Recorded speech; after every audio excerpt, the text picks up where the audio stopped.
Hello, everyone, and welcome to today's Major Markets Update for February 28, 2022.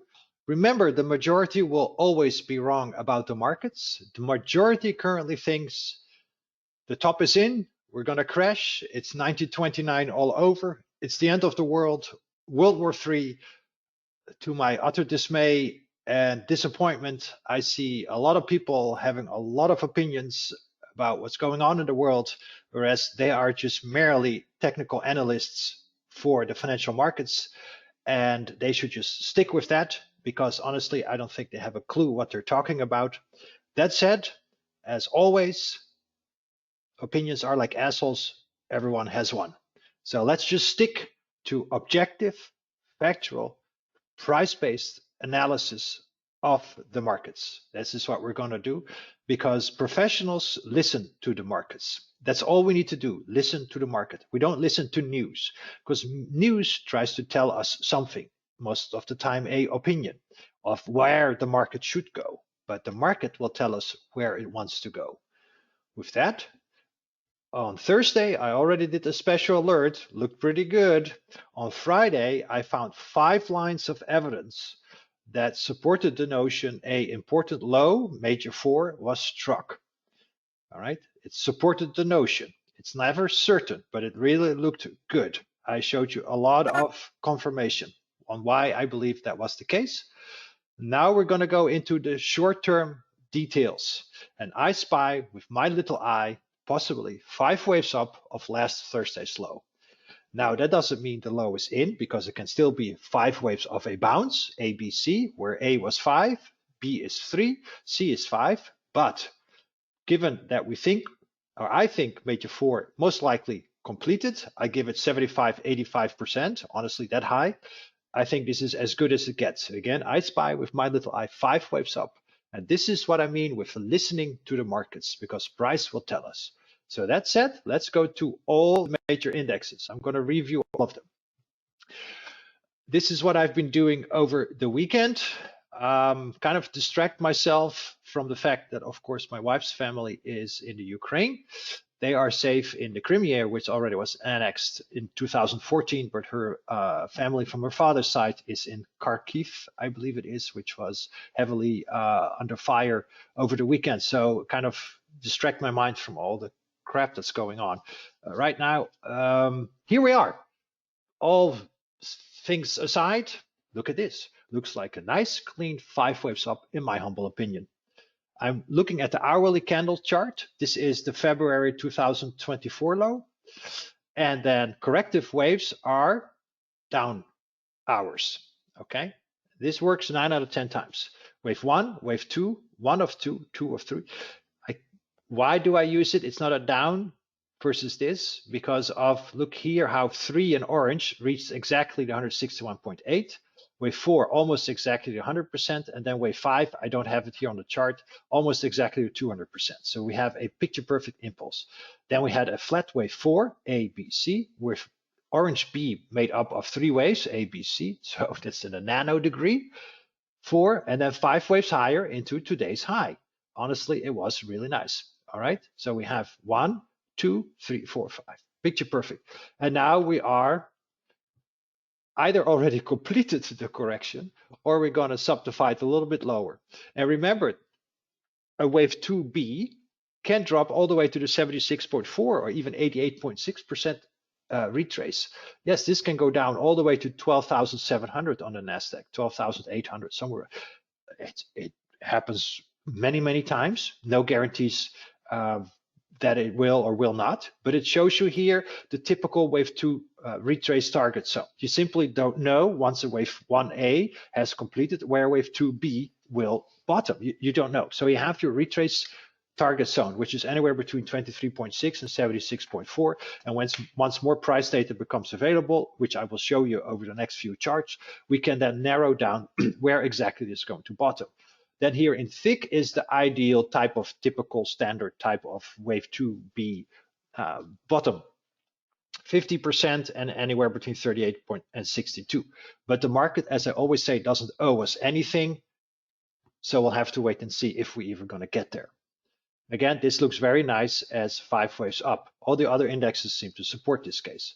Now I'm going to look at the Nasdaq. First, I'm going to zoom out a little bit, and we have 5 waves lower with wave 3 here. So from the late December high, 1, 2, 3, 4. Sorry, 4 is here. So this is a weird type of corrective B wave pattern. And you can see this way, if we place the wave 4 label here, maybe this is some sort of flat. I don't know what to make out of it. It's fine. We have no overlap. Wave 3 almost exactly to the 161.8% extension. Wave 5 almost exactly to the 200% extension. And as you know from my educational section on my website, if you go here, then we know what the ideal wave pattern needs to look like. All right, click on my website, go there. And this is how the ideal wave count looks like. This is now to the upside, so just reverse it. Wave 3, anywhere between 138, 161.8. Wave 5, anywhere between 176, 200. This is as ideal and textbooky as it will ever get. Wave 4, anywhere between 76 and 100. Okay, 1, 2, 3, 4, 5. Now we'll just turn it around, because to the downside we'll have, of course, the same pattern. And look, we have 161.8. Wave 4, definitely a little bit deeper, but again, the market doesn't have to follow the standard textbook all the time, but no overlap. And then wave 5, picture perfect, 200%. This doesn't mean the low is in place. We can always subdivide lower, but this is honestly as good as it gets. Then with my little eye, I spy 5 waves up from that low. That is then, we don't know, most likely wave 1. This is then minor 1 of intermediate 1 of major 5. So we'll get hopefully 5 waves up to then make an intermediate 1. We get a larger correction, and then we get the real third of a third wave. So we're just in the starting gates, in my humble opinion, of the new melt up. Zooming in, we can then see that we have 5 waves lower, 1, 2, 3, 4, 5, into the February low. I already showed you that it followed almost the Fibonacci pattern to the T on the 3rd wave, the 4th, and the 5th wave. It doesn't get any better than this, so that's great. Then we had here 5 waves lower, loud and clear, 3 waves up, loud and clear, and then this is then 3, 4, a little bit harder to count. I'll take it. Again, it fits within the bigger picture, ideal Elliott wave Fibonacci-based pattern. Then we're just going to count again, 1, 2, 1, 2, 3, 4, 3, 4. This is then this irregular, or actually, yeah, irregular flat wave 4. And again, 5 waves higher, 1, 2, 3, 4, 5. I don't even have them on the map, but you can really follow my cursor. 1, 2. We did not go below the end of wave 4. 3, 4, 5. And now we should be in either A, B, C. Did all of C already complete, or are we still in, I would say, gray A? I don't know. We can have completed all of wave 2B already at the 23.6% retrace. It'd be very shallow wave 2, and that will tell us this is a very bullish market. It's absolutely possible. We don't have to go to 50%. We don't have to go to 61.8%. Nothing at all. The market will decide where it wants to go based on all the information it gets available. And honestly, if we look at where price currently is in comparison to all the negative news that is out there, this is quite the opposite of what you would expect. All right, so the market honestly dropping on this bad news with Russia saying they're going to do the nuclear deterrent defense, and this is what we get. So the market is telling us a completely different story than what probably 9 out of 10 people will tell you the market should do. Again, the market doesn't owe us anything. Yes, it is really bad. Yes, the human suffering, all of it doesn't take all of it away, but we are currently interpreting the market and nothing else. So we have to stick to what the market tells us. This looks like a nice impulse.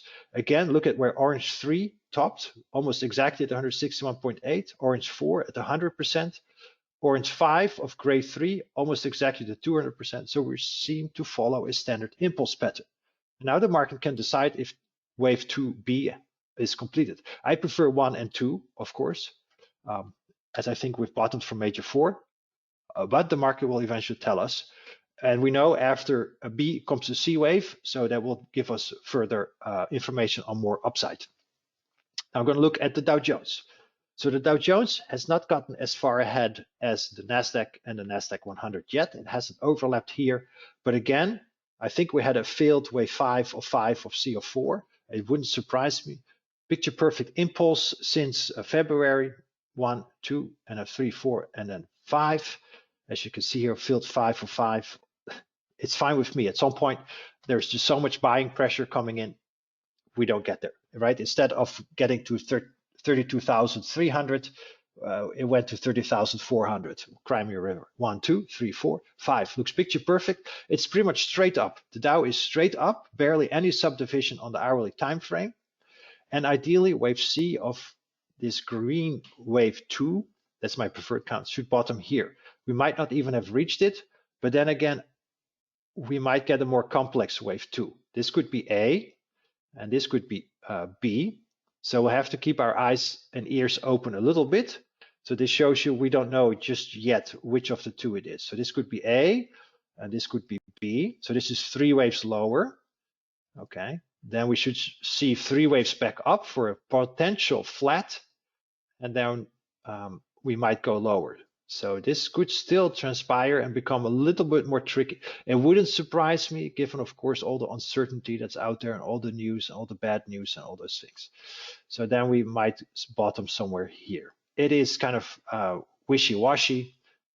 I think overall the bullish perspective is bullish. I have a hard time not seeing this as an impulse and this being a wave 4 and then a wave 5. It's possible, but if that's the case, then we have a lot of overlap once again on many indexes where waves 1 and 4 overlap, and all this overlap still points then to it being corrective, because overlap is part of corrections. The only overlap allowed is in a diagonal, and that's it. But then this whole mess that we've had for many months is still continuously overlapping, and all I expect is a marginally lower low below last week's low to then complete wave 4. So we have very simple parameters set up. But again, even if we do go a little bit lower, it is still based on a very overlapping pattern, and it's not my preferred view. I'll just keep it up there to be entirely honest, but it's not my preferred view. Semiconductors. This one looks nice as well. 1, 2, 1, 2, 3, 4, 3, 4. And a flat wave 4 after a zigzag wave 2. If one would zoom in, this would gray wave 1. Picture perfect. 1, 2, 3, 4, 5. You can make it so beautifully in the 5 waves higher. Looks picture perfect. And now the question is the correction already complete, or are we going to do some flat? A flat wouldn't surprise me, honestly, but well, to be determined. Okay. Honestly, I think once we bottom, we'll have further upside after 5 waves higher, right? Expect 3 waves down at the minimum. And let's see, if we get a flat, then we should expect about the same low here anyway. Doesn't change much, right? You can see what I originally had and what it might turn into. Okay, and this is why I don't like doing too many like intraday Elliott wave counts, because it continues to change all the time. So you just got to give it time. That's all. So again, this looks like 3 waves lower, right? So technically, the correction can be complete, right? It can be considered complete. But let's just be devil's advocate and say it's going to be a little bit longer. Not necessarily, but a little bit longer. We'll know soon enough. I still think the bottom is in. That is my preferred view. That is my preferred view, unless we break below these 76.4% retraces. That is, if we break below those, we're getting way too deep for this wave 2/B. And of course, warnings go on each and every subsequent retrace level, right? If we go below the 50, increases the warning of lower prices. We go below the 62% retrace, increases further chances that we're going to go lower. So we always take it one step at a time. But again, if we look here simply at price and listen to the market, what does it tell us? It tells us 5 waves up. And it doesn't tell us really who's going to be the winner or the loser in the current war, so to say, but it tells us that the market is doing what it's doing. The market beats to its own drum. Okay, that's what it does. So it's forward looking, and that is what we have to simply acknowledge and accept and move forward with that. Then we go on to the big bad boy, the S&P 500. Same here. I can really easily count 5 waves up beautifully. 1, 2, 1, 2, 3, 4. This is not a lower closing price. Fits well. Then we have 3 when we have this flat wave 4, and also here 5 waves higher for 1A, and we should now be in wave 2B.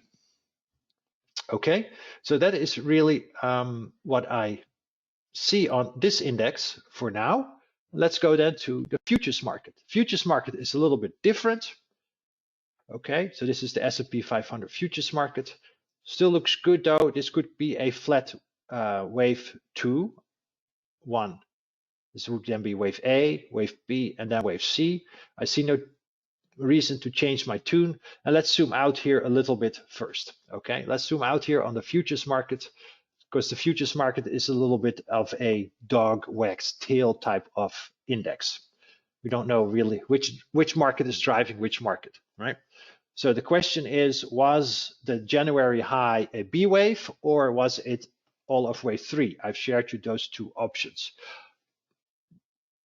If it is wave B, then we have this overlapping wave 1, 2, 3, 4, and 5 in blue, with possibly still this blue wave 5 to come. Then this is wave 1 or wave 4.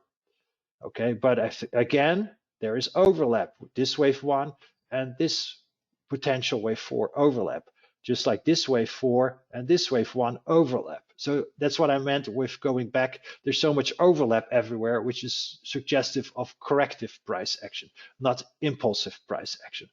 So we could count this as simply A, B, C lower of wave A, and then we have wave B, and we are now in wave C that has most likely completed on Thursday.